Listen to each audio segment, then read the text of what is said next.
Hey guys, can y'all hear me?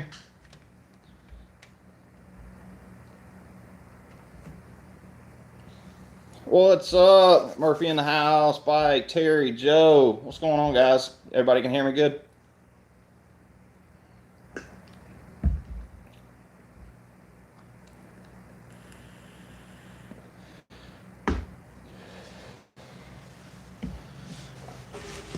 All right, cool.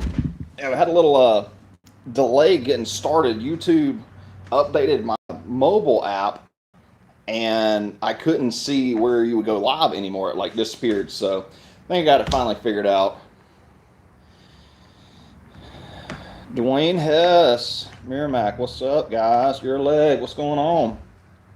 So I got asked a question earlier on by one of our Patreon members. They were talking about using TWN paints, specifically their Poseidon paints. Asking if I'd ever used them before, if I'd ever dealt with them before. I've never personally tried it. I've heard some not so great stuff about it, but I wouldn't know because I haven't like personally tried it myself to see if it's really worth using or not. When I started out using Nanochem from Big Brain, and then I went from there to Aqualac, and then to One Hit Wonder. I still have some of the older Nanochem paints, and I still have a little bit of the Aqualac, but most of what I use now is One Hit Wonder.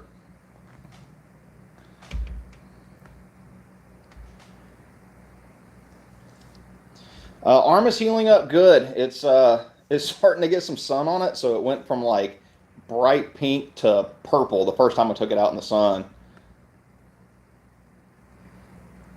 Sam, what's up? Nate Echold is in the house. Oh Lord, this is going to be a long night. When are we going to get the tumbler rollers? Okay, so I have getting emails like every day about these stupid rollers. I have one. I literally have one right now. We are waiting for the prices of aluminum to come down. So when I originally contacted the manufacturer about making these for us, they gave me a price on them, which I thought was reasonable, and I could actually resell them to you guys at a reasonable cost. Well, they got shut down because of COVID. They're in Ohio, and they like just completely shut their entire operation down. They weren't allowed to get back to work until about November of last year. Once they got back to work, aluminum prices had started skyrocketing. So I checked in with them again in December. I checked in January. I checked in February. And finally, they just got tired of me calling. And they're like, dude, aluminum prices are so insane right now. Don't call us back. We'll call you. So basically, the aluminum prices are almost quadruple what they had previously. And that's what these things are made out of. They're all aluminum. It's just not worthwhile for me to have them manufactured on a large scale right now with aluminum prices being so high, because I would have to pass that cost back on to the customers that want to buy this stuff, and it would make it insanely expensive, and nobody's going to want them, and then I'll be stuck with a whole bunch of aluminum rollers that I paid way too much for that I'll never be able to get rid of. So just be patient on the rollers, working on them slowly but surely. I'm hoping that in the next couple of months things are going to slow down with the aluminum prices, and they'll start to come down some.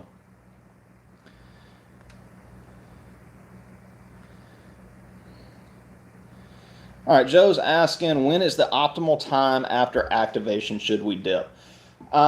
It depends on the film and what activator you're using. So we'll start with the activator. On the activator side of things, you've got what we call hot activators, and then you've got what we call cold activators, and then you got the activators in the middle. So an example of a hot activator is going to be an activator like Hydrovator. When you spray it on the water, it wants to turn the film back into a liquid really, really fast. Got a moth in here. I shouldn't have left the shop door open earlier. But basically, it takes the film from a solid to a liquid state really, really fast, which can also reduce the amount of time that you actually have to dip stuff. So normally I like to start at about 20 seconds is my average time. So I spray the activator and then I wait 20 seconds and then I'm going to go start dipping. With a activator like Hydrovator that we consider hot, I would actually usually start dipping a lot quicker. Sometimes as quick as 5 to 6 seconds. Sometimes it's 10, sometimes it's 15. It's just one of those things you got to play with. And then on the God, this thing's going to drive me insane. Then on the cold side of things, you've got activators like Mossy Sauce and Ink Drink that basically when you spray them, it takes a lot longer for the film to activate. But the thing about it is the cooler the activator, in most cases, they have different properties. Like some of them will hold the coloration longer. Some of them will allow the film to stretch more. Some of them will allow the film to wrap and actually go up and around parts a lot easier. It all just depends on what kind of activator you're using and the film combination, because not all film is created equal. With the cooler activators, I still start at that 20-second mark. So I'll spray my activator, wait 20 seconds, and dip a test piece and see what it does.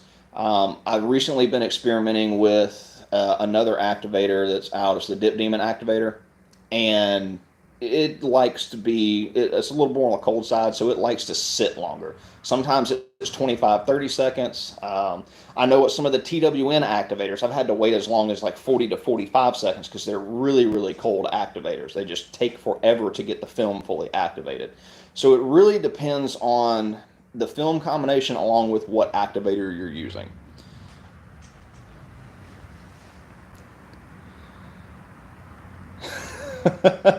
It looks good in red. You are sickos.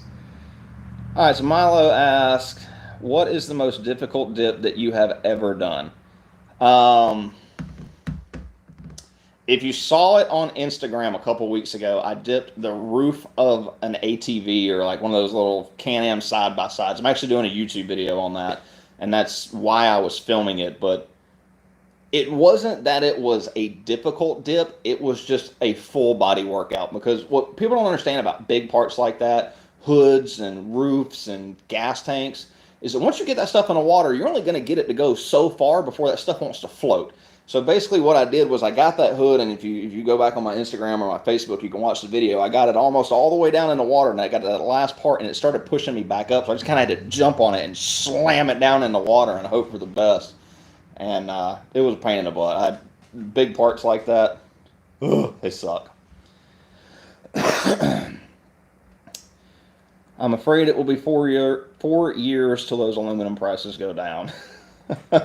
I really hope not. I need them to come down a lot faster so that people will quit emailing me and asking me about the cup rollers, but we're going to work on them. If it continues to be bad, I'm going to seek out another way to have them made, maybe with another kind of material. I don't think stainless would work, but stainless is more expensive than aluminum already.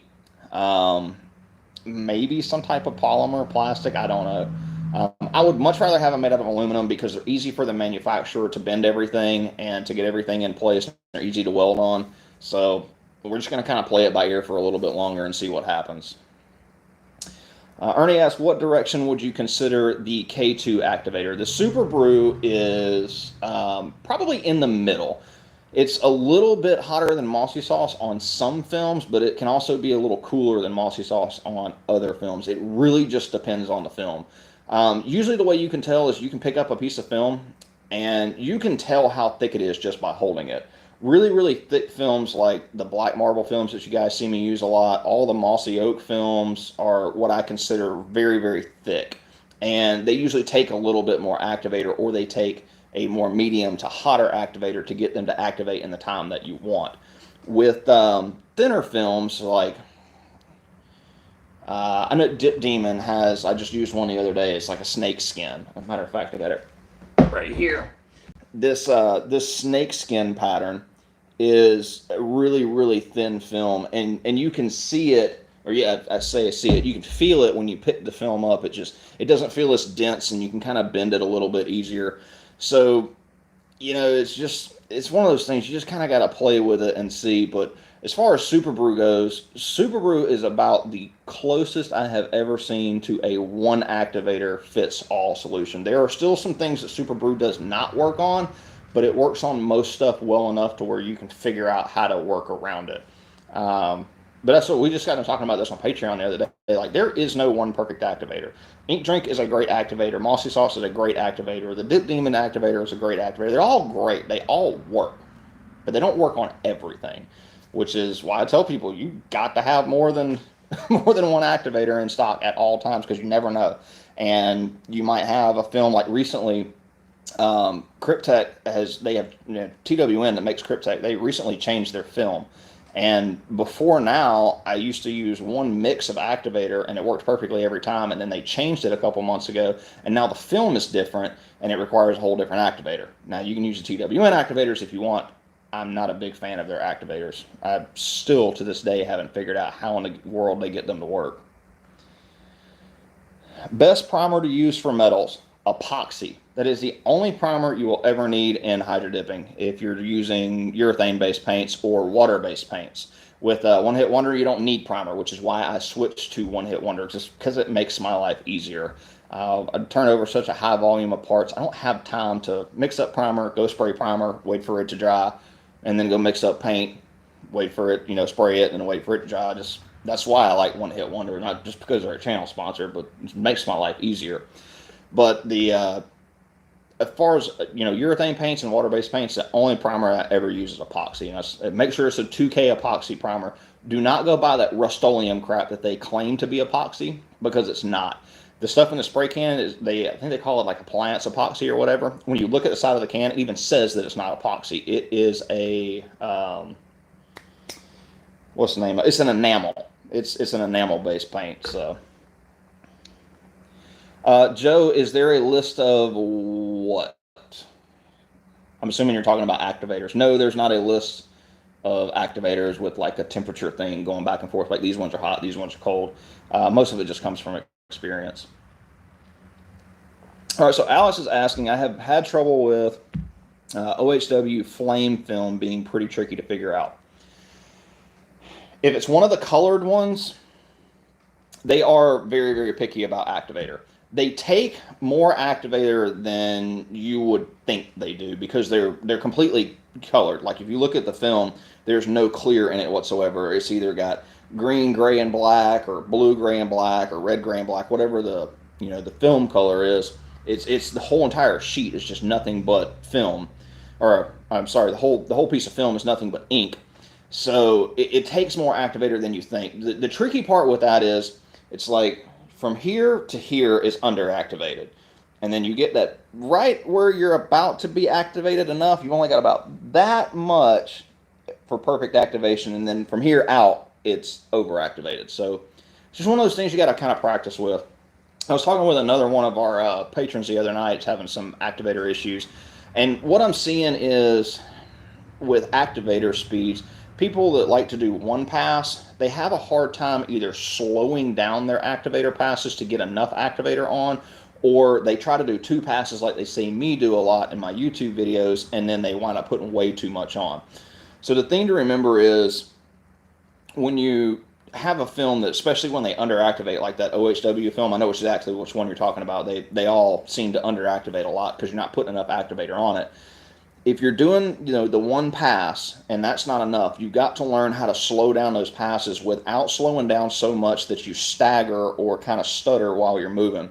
And that's what I'll see is a lot of people will be holding an activator gun and they'll try to slow down too much. And just from your natural body movement, you may actually slow down just a little bit too much in here and then move on. And now you've got an overactivated spot here. You got an okay activated spot here. And then over here, it may be underactivated because you saw yourself slowing down and then you speed back up. So that's why I'd normally tell people to go with two passes. Do one pass across and then turn around and do, kind of the tic-tac-toe method. If you've ever seen Jim from K2 Concepts on YouTube, that's the method that he teaches, and that's where I learned it from. The thing with doing two passes is you've got to remember to speed up, but you've got to figure out how fast you need to go so that you can have the same consistency going both directions. A lot of the issues I see when people send me videos, they'll do the first pass like so fast it didn't even hardly put any activator on it, and then they go do that second pass and they either slow down too much or they're still a little on the fast side and they're going to be underactivated or overactivated. You got to practice with it. It takes some time. Oh, let's see here. Maybe share or talk or explain about the rifle picture I sent you the other day that was dipped in tree bark, where the color changed from the two different dips. Let me see if I can pull a picture up real quick because it's a lot easier to explain. The film that he was using is like a natural tree bark. It's just a a film that looks like tree bark. It kind of resembles mossy oak bottomland, but it's a little more of a realistic look. Let me see if I can find a picture real quick. Yeah, here we go. I don't know how well you guys are going to be able to see this.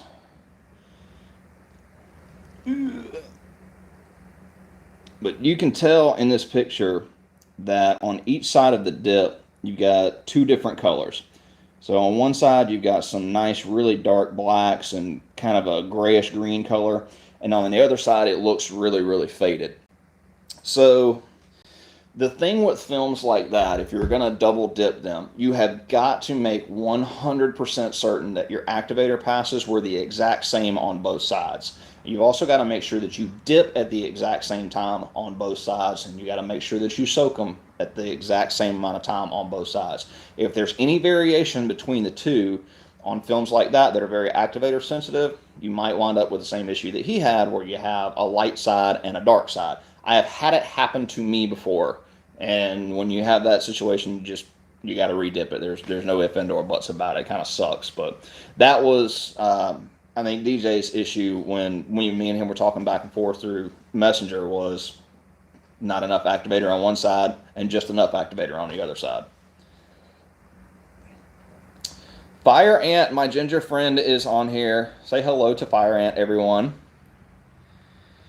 All right, Joe, so I'm using Hydrographics, and you have the one from OHW2.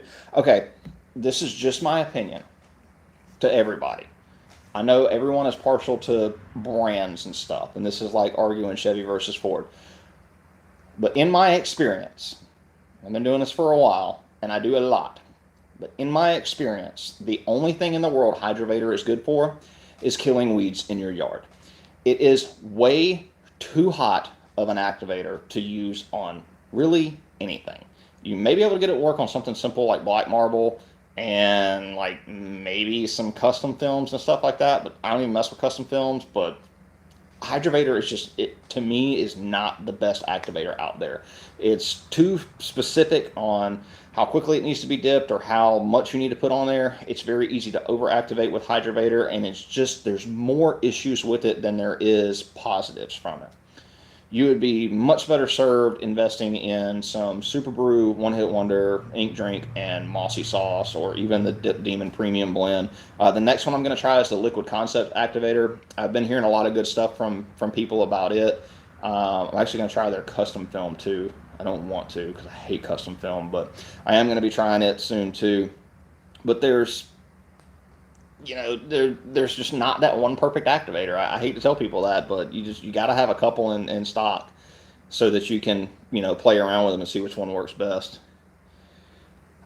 Best activator for TWN Kryptek films. It really depends on the film. The new Obscura film, I found that Mossy Sauce and Ink Drink worked really, really well together. You can even mix the two if you want. I tried that, and I never got it perfect, but I got it enough to where it was holding all the colors together and it was stretching okay. That's the biggest thing with Kryptek films and activators, is you never know if they're going to allow the film to stretch the way they need to. Something about the way that film is made and printed, when it goes to stretch, if the activator is not perfect on it, what'll happen is as it stretches, the inks just kind of start to dissipate, and you'll see it like on a rifle stock when it goes over the edges. It'll just, like if it was nice and brown right here, as it goes over the edge, it'll start to kind of break up and you'll be able to see your base coat down through it. Kryptek said it can be a tricky film. I'm used to it now because I dip it like literally all the time. It's very popular. So for some of the other patterns like Highlander and Mandrake and all the normal Kryptek patterns, Ink Drink, Mossy Sauce, Super Brew, they all seem to work good. The biggest one is just finding an activator that you can use comfortably and get comfortable with, so that you know that you can use that activator on anything and have good results. And then when you start having bad results, you kind of in the back of your mind go, okay, was it me? If it wasn't you, then it's the activator, and you need to switch activators and try something different. Joe said I not. Oh, you're asking if I had a list of activators. No, I don't. I mean, I literally have a gallon of every activator except for the Liquid Concepts activator that's out on the market right now, sitting beside the tank over there. We actually was talking about that on Patreon not too long ago. I keep a gallon of all of them all the time because I never know, what I'm going to need, or when somebody's going to change up films on me, or they get a new film supplier, or they fired some kid over in China that prints this stuff for 3 cents an hour, and they brought in a new kid and he's printing it differently. I don't know, so I just keep them all. The tic-tac-toe works, especially for those that need more practice. Yes. Josh can tell you. Josh is one of our patrons. We've been working on him with the tic-tac-toe pattern too. It does work. It takes practice, and that's the thing about this is everybody just they see it on YouTube and they're like, oh my god, that looks so easy. I know, I fell in the same trap. That's why I'm here. I saw this crap on YouTube one day and I was like, oh man, that's freaking awesome. I can do that. No, I could not do that. It took me a lot of training and a lot of practice before I finally got comfortable enough to even dip something of my own, much less get on YouTube and start doing it and then open a business doing it full time. Freedom Line Products, hello. Peace and fire. No fires. No, fires are out of the question. I've had enough fire to last a lifetime. If y'all don't watch my Jumbo channel, so right after I burned my arm, like 2 or 3 weeks later, I had a motor that we were working on, and I think I ended up flooding the motor, and when it backfired, it caught the whole carburetor on fire while I was standing next to it. Scared the crap out of me. So I have not been getting along with fire.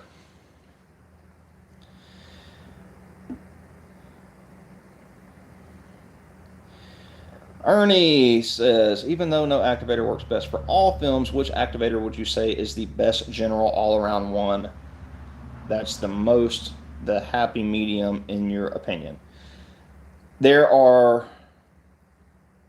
4. There's not one, there's 4. Mossy Sauce, Super Brew, Ink Drink, and the Dip Demon Premium Blend. The only reason I'm throwing the Dip Demon Premium Blend in this little mix is because the Dip Demon has become my go-to activator for TWN films. Everybody else's films, either Super Brew, Mossy Sauce, or Ink Drink is going to work on most all of your films.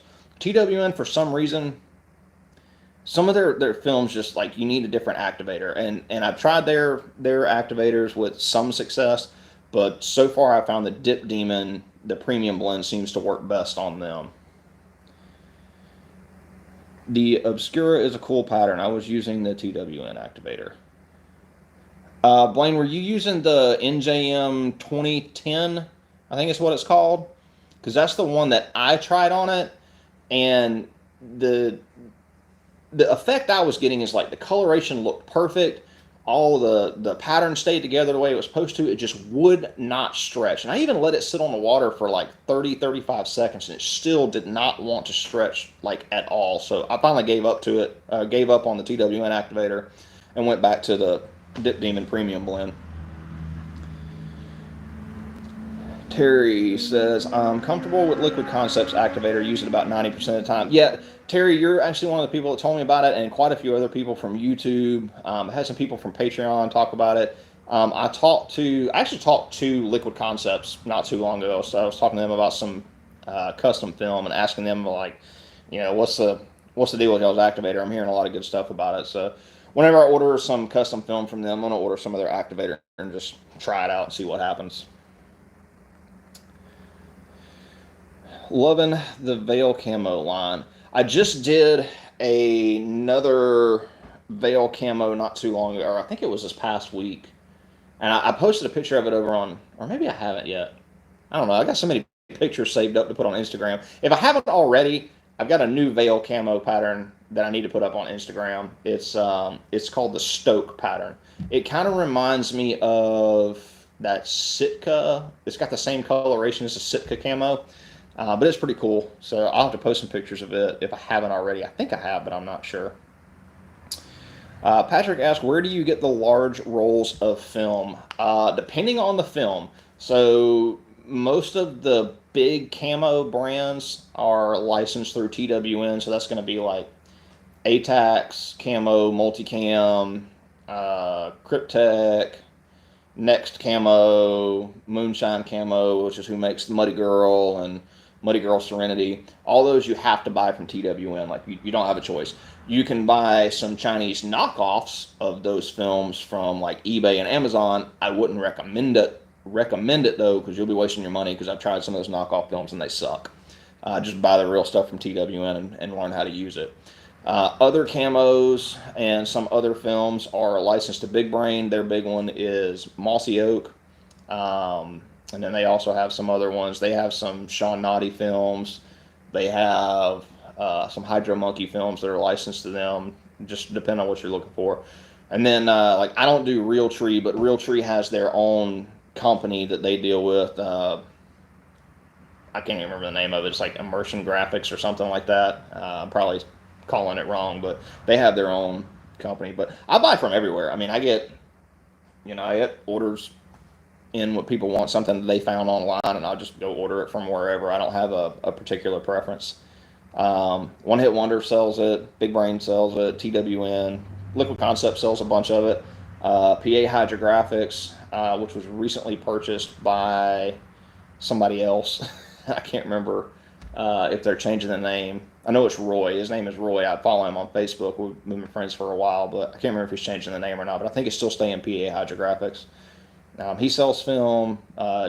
Dip Demon sells film too, but Dip Demon is the same company as Dip Ape, Dip Wizard, Dip something, Dip Pros. They have a bunch of different names, but it's all the same from them.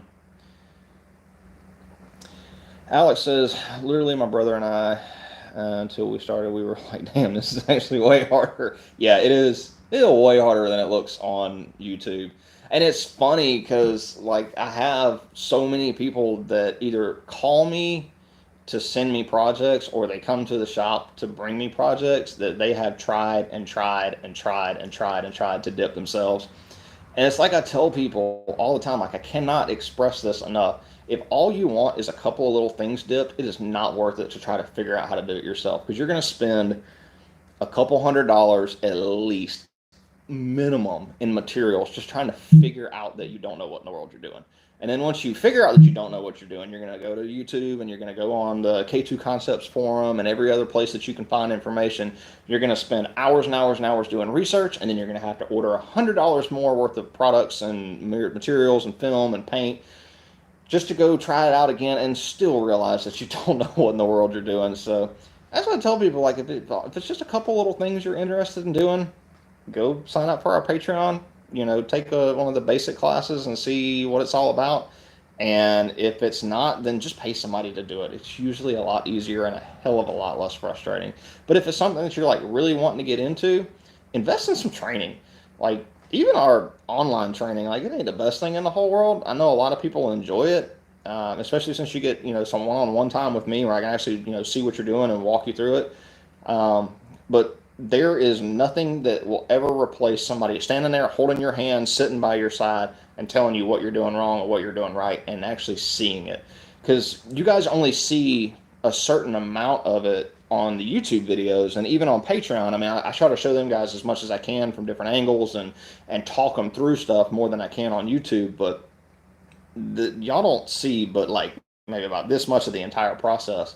Like, I did a rifle stock video the other day, and even walking people through the process, it took me 10 minutes just to explain it, and it was a pretty quick video. But I mean, hell, I worked on that rifle stock for 3 days, so it's impossible to make a 3-day video. But yeah, it's a lot harder than it looks.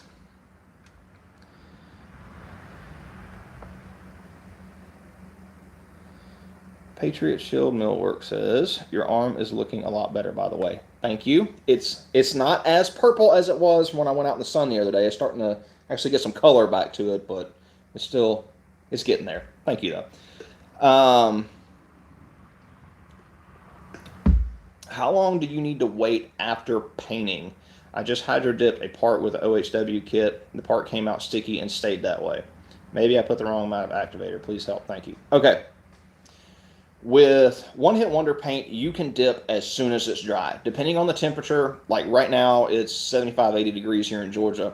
If I put a coat of one-hit wonder paint on, usually I run about 2 to 3 coats. After that last coat, usually it's dry within 5 minutes. There's really no rush unless you're in a rush to get it dipped that fast, but 10, 15 minutes, you can wait and then go dip if you want to. If it's colder outside, it is going to take longer to dry. It may look dry and it may feel dry, but your coats underneath may not be all the way dry. So I usually tell people if it's below 70 outside or it's below 70 wherever you're painting, wait at least 30 minutes and then you should be pretty good.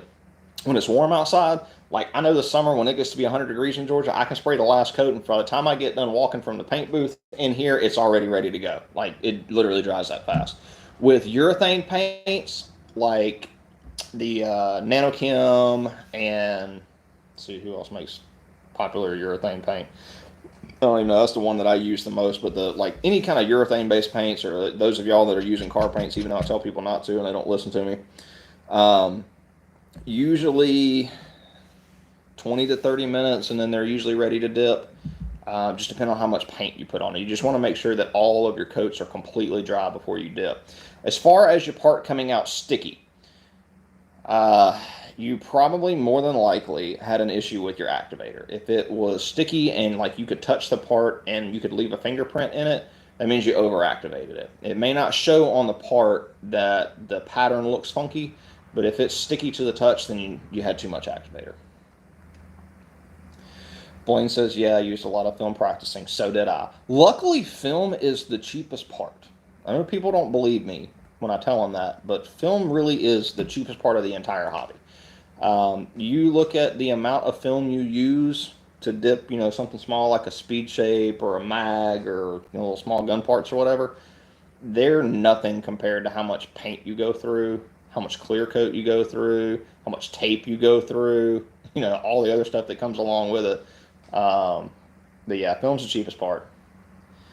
Terry said dipped a bow riser last week in Vale Stoke. Turned out great. First time dealing with it. Yeah, it's a good camo pattern.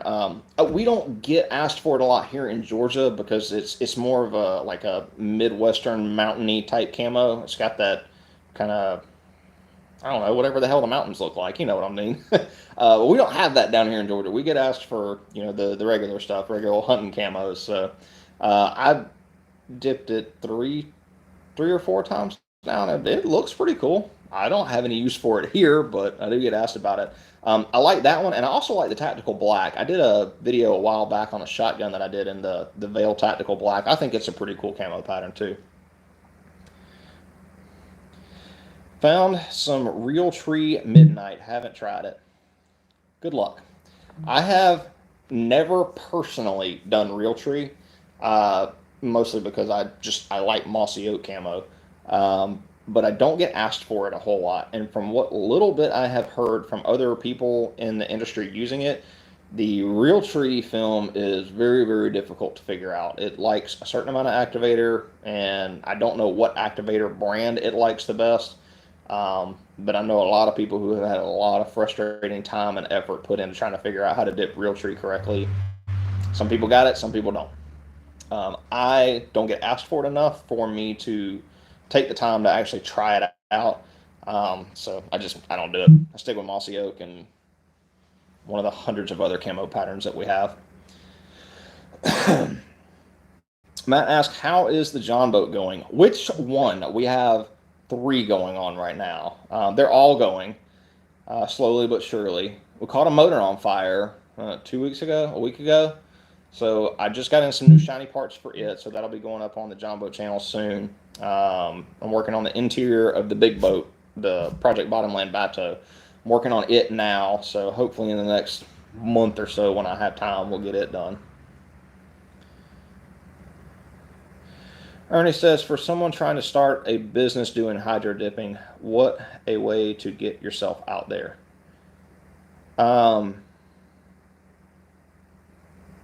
Get yourself, I mean, like, if you're talking about like advertising and stuff, best thing I can tell you to do is if you're serious about going into business is go on my Patreon and sign up for one of my business classes. I'll walk you through everything that you would ever want to know about running and owning a hydro dipping business. Advertising, I tell people Google is probably one of the best sources because everybody has access to Google right now. You know, go to your local stores, car shops, gun shops, you know, whatever you're interested in, RC car bodies. I think what was the other one? The airplanes, model airplanes and stuff. I know those are popular. You know, whatever you're into, go around and offer your services to places like that. There's plenty of work out there. You know, I don't mind giving people information on that, but the best thing to do is get some training in the business world, whether it's with us or, you know, K2 does a really good business course. I know Brian up at Liquid Concepts does training there. I'm sure he does business stuff there as well. Big Brain does it. One Hit Wonder. You know, get some training though. Don't go into business without training. You will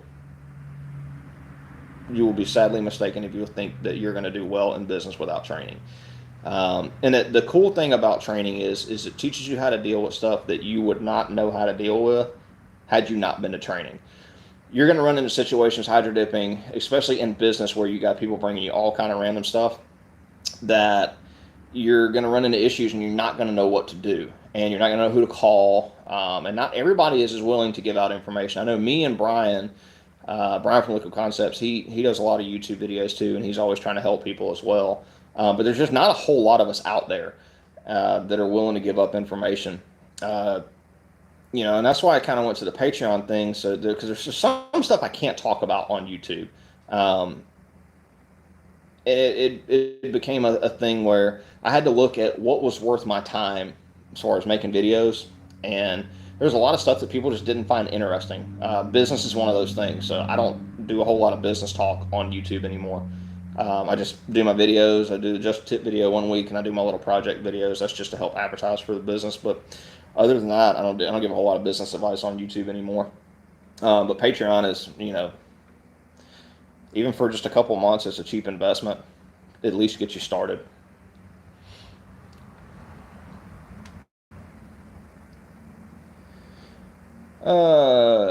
Joe says, correction, Nightwood, real true. I have no idea what that is. They come out with so many new camo patterns recently. I think Mossy Oak came out with some kind of black eclipse something or another. I haven't messed with it yet, but it's out there. Bobby Hoover, do you do in-person training? Yes, I do. It is on a very limited basis, though, because we are very, very busy. If you're interested in that, email me. My email is on the bottom of every page on my website. If you had to put a dollar amount on how much someone would need to start a business hydro dipping, what would you think? I wouldn't even attempt it for less than 40 G's. You need a pretty good bit of equipment and space and stuff to get started. And some of the equipment is expensive. And it racks up quick. Like, people just think, you know, oh, I'm going to buy an air compressor, and they find an 80-gallon air compressor for $2,500. Well, that's only part of the equation. You've still got to buy a refrigerated air dryer, a filtration system, way to run that through your shop. You know, copper's expensive. The Max Air line system's expensive. Then you got to have drops, and everywhere you have a drop, you need a water filter there just to make sure. Plus, you've got to buy 90s and 45s and stuff to get all that stuff around your shop. Regulators. Well, by the time you're done with it, you've built an air system that costs you $10,000-$15,000, and you're like, oh, well, all I need is a $2,500 compressor. But you don't think about all the other stuff that you need to go along with it, and that's just one of those little small, dollar things that people don't think about when they get into business. My tank, for instance, my tank is a TWN tank, and like, they don't tell you this when you buy stuff like this, but I bought my tank used from a company that was going out of business. And it was almost a brand new tank, and I thought it was going to be good to go for many, many years. My very first year in business, I had 2 heating elements go out. Well, these aren't heating elements that you can just go run down to Lowe's and Home Depot and buy. They are proprietary to the TWN tanks. But what they don't tell you is they're almost $500 a piece. I went through 2 of them my first year. So not only did I have to spend some mega bucks on this tank, I also spent mega bucks trying to get this thing working every time it broke. And TWN's close to me. They're in Florida, and still 3-day shipping, even when I paid extra for it, it still put me down for 3 days, and I lost a lot of money. That's just, there's a lot of hidden costs in this that people just do not think about.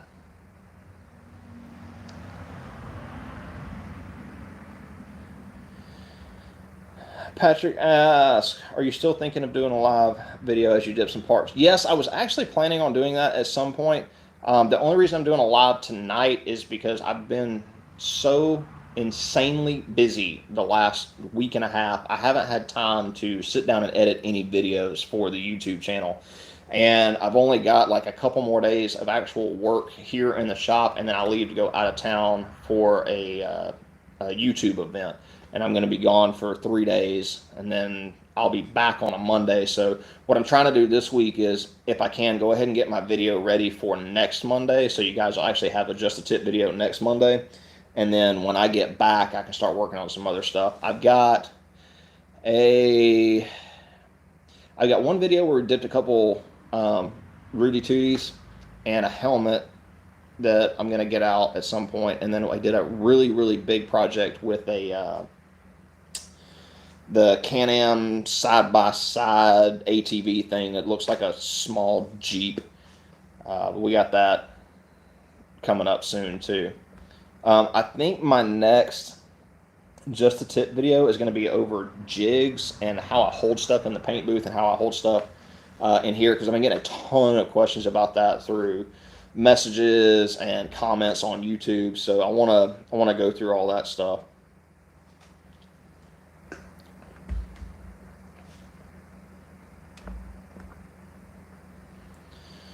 Let's see here. Did my chat just stop, or is nobody asking any more questions?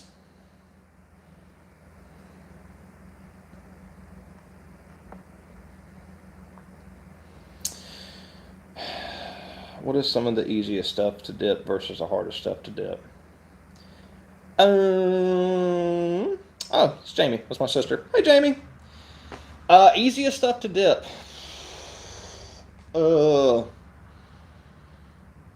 I don't think there was really anything easy, like super easy. Trying to think. Cups are easy if you have the roller. I have the roller, so they're easy for me. The mags that I do every month, I got one left over here. These are fairly simple because they're flat on both sides. The only thing you have to watch out for is just up here in the top, and you get a little air bubble trapped in there sometimes. Hard stuff, motorcycle gas tanks and wheels. Oh my God. Motorcycle gas tanks, like, people do not realize how buoyant those things are, especially when you see off the actual like input hole where you put your gas in at. When you seal that thing off and you try to go stick that thing down in the water, the first thing it wants to do is pop up and hit you in the face. So you got to be really, really careful with those.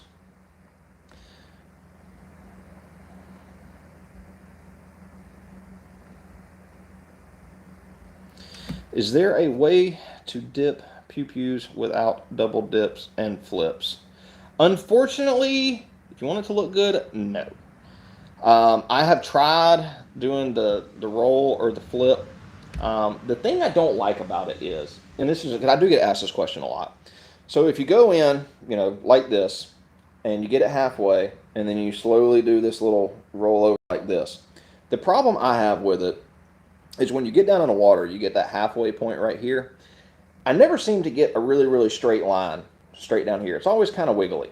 Well, the problem is once the ink goes up to a certain point, as that water is wiggling, if it gets water up here and not ink, when you go to roll this thing, or I'm kind of doing it backwards, but when you go to roll this thing, wherever that water was touching, it is not going to allow the ink to touch it because it's already wet when you go to roll over the other side. So then you're going to have a line down here with little spots all over it to where there's not going to be any pattern there. You're either going to have to go in there and touch that up, or it's just going to have to look ugly, and I prefer them not to look ugly.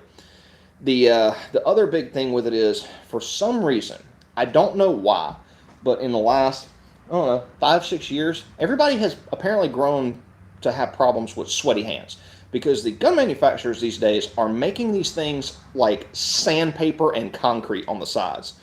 I don't know why stippling is so important to some people. If your hands are that sweaty, bring a towel to the range or wear some gloves.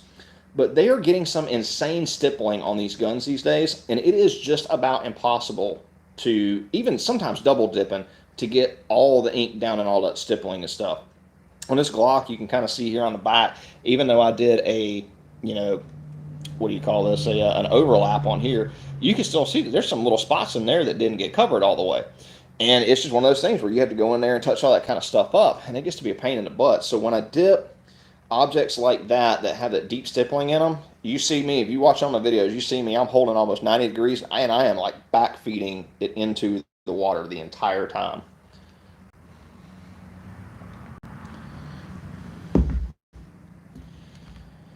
Could you just fill the gas tank halfway or a little more with water to stop it from bouncing back up in your face? If it's your gas tank, you can do whatever you want.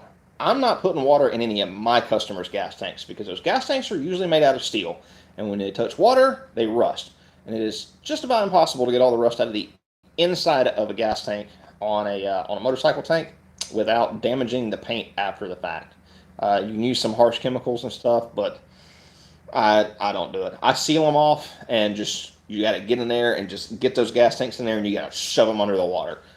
Be very picky about which patterns you use, because you got all, especially on Harley tanks that are really, you know, if you're looking at them from the front, they're really, really thin like this, but each side sticks out really, really far, so they're real wide.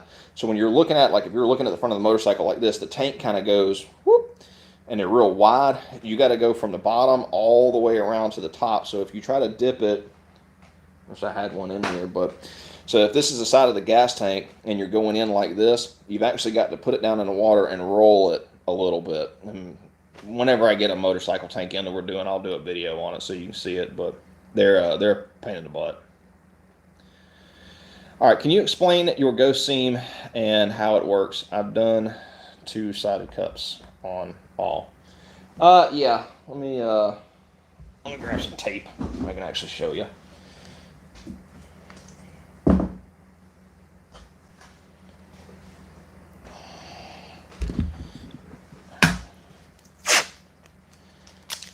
All right, very, very simple.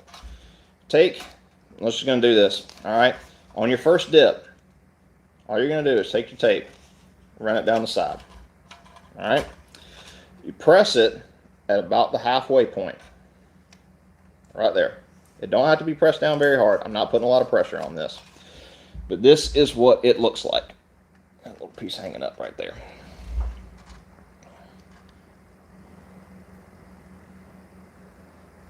Trying to hold this so you guys can see it.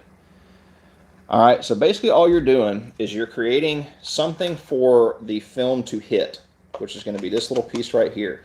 When you're going down in the water, the film's going to wrap around this edge, and then it's going to hit this, and it's going to start pushing this back and away from it. Sometimes it'll stick, sometimes it'll break off. Excuse me. But what you're trying to do is you're just trying to get the film to break. What happens when you tape a straight line down the side like this is the film actually goes up and over the tape, and when you go to peel this tape off, you're going to have a straight line left from wherever the dip stopped and wherever your tape was. With this, as you can kind of see on this mag, what it does is it breaks it and it starts to fade the pattern. So what it does is when you go to do the other side, you do the exact same thing. You put that tape back on there, just on the opposite side of wherever you're going to dip at, barely press it down, leave it about halfway, just like so. And when you go to dip that second time, what's going to happen is that water is going to hit right here, and it's going to start to peel this back a little bit. And as it is overlapping your previous pattern, it is going to break the film up on the tape, and instead of just leaving a solid line down here. So you get just a little bit of an overlap, but it's very, very hard to tell that you actually have any overlap. This one's so hard to see. You might be able to see it a little bit on this one. I'm going to hold this up right here so you can kind of get a look at it. But you can see right up here, there's just a little bit of overlap right in there. I'm trying to hold this where you guys can see it, if it'll focus. But you can see just that little bit of overlap. And, and in my opinion, and from what I've gotten feedback on from customers, they seem to like that slight faded overlap look than just a straight line. And I give people the option. I let them do whatever they, if they want me to do a straight line or, whatever, I do what they want. But the ghost seam is really easy. The trick to it, if you're not good with Activator, you have got to use this purple tape. If you use regular painter's tape, you will usually pull your pattern off every single time. The thing with the double dipping and the tape, if the tape is pulling off your pattern, that means you're underactivated. You need the proper amount of activator for the paint and the ink to bond and become one. If you're underactivated, when you go to take this tape off, it is going to pull your pattern every single time. The purple 3M tape is called Delicate Surface Tape. I got a link to it in all my videos. You can buy it from Amazon. That's where I buy it in big packs from Amazon. But this purple tape is the least sticky out of all the tapes, but still allows it to stick to the parts and not come off as soon as it goes in the water most of the time. But it's just one of those things you got to practice with. You got to have your activator down pat. If your activator's not right, then you're not going to be able to double dip very well.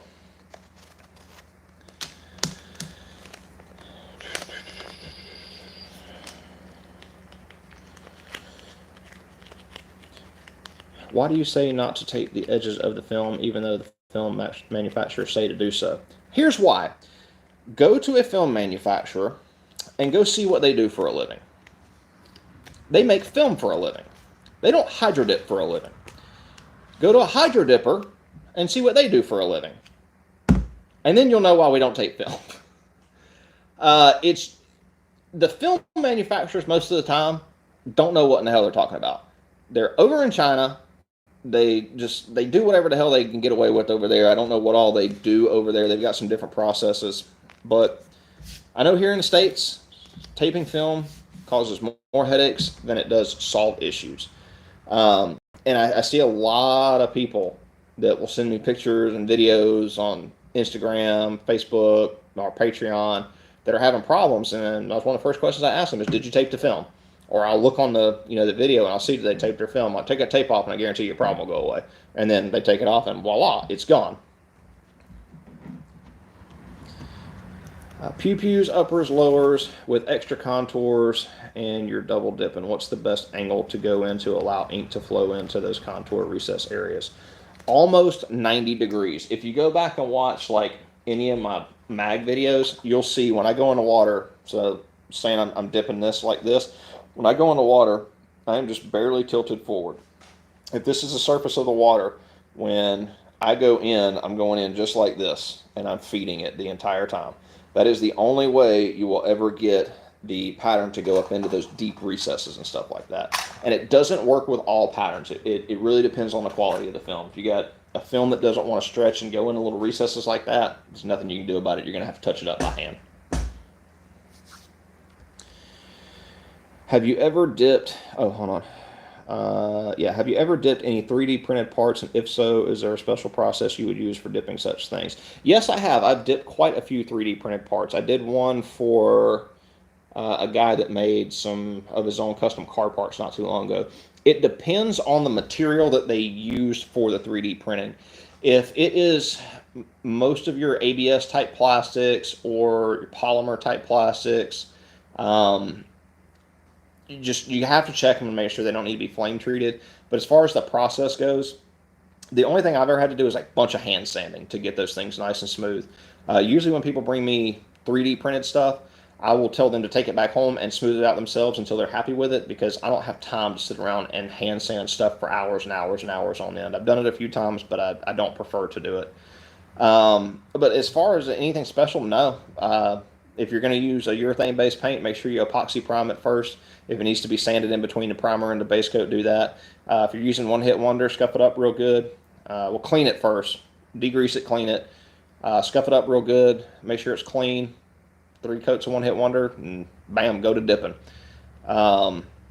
If it is one of the newer specialty, whatever, they look like weed eater string to me. I don't really know a whole lot about 3D printing, but from what I've seen, it looks like rolls of weed eater string. But if it's one of the new fancy weed eater strings that I've never dealt with, I would definitely cut a piece off, stick it in the water, see if it floats. If it floats, you need to flame treat it. If it sinks to the bottom, then you can scuff it and you're good to go. But be careful when flame treating those 3D things because they're usually very, very thin, and you can definitely burn through some really, really fast. So just be careful with that.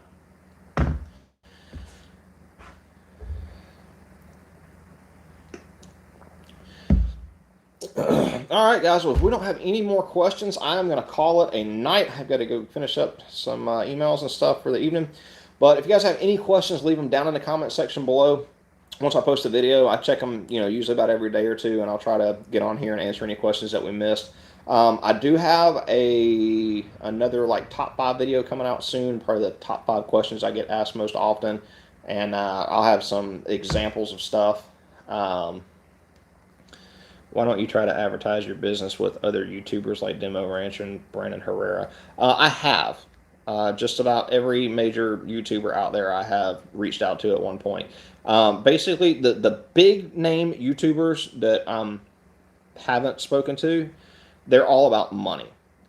Basically, if you want to do something on their channel, you either have to be invited because they saw you do something and they liked you, or they want you to pay money to do advertising on their channel. And it's not like that with all of them, but there are a lot of the really, really big channels that's what it's about. Like I have become, really good friends with everybody over at Iraq Veteran 88 YouTube channel over the years, and we do stuff with them whenever I can. They had me on one of their podcasts not too long ago. I've done some dipping and stuff for them in the past, so it all just depends. The big name YouTubers are, sadly, it's really hard to get in with them. That's like trying to go take a celebrity out to dinner one night. It's just not as easy as it looks. But night, DJ. Thanks, Blake. Appreciate it. If you guys, like I said, if you guys got any questions, leave them down in the comment section below. It'll take me probably a day to get this uploaded. If I missed anything or if I skipped over you, I'm sorry. I didn't mean to. I've had a lot of people in here earlier. So I hope you all have a good night. Thanks for stopping by, Ernie. Appreciate it. Thanks for live and all you do for us noobs. No problem. Glad I could help. All right. Well, you guys be safe, and thank you again for checking us out. And we'll catch you on the next one.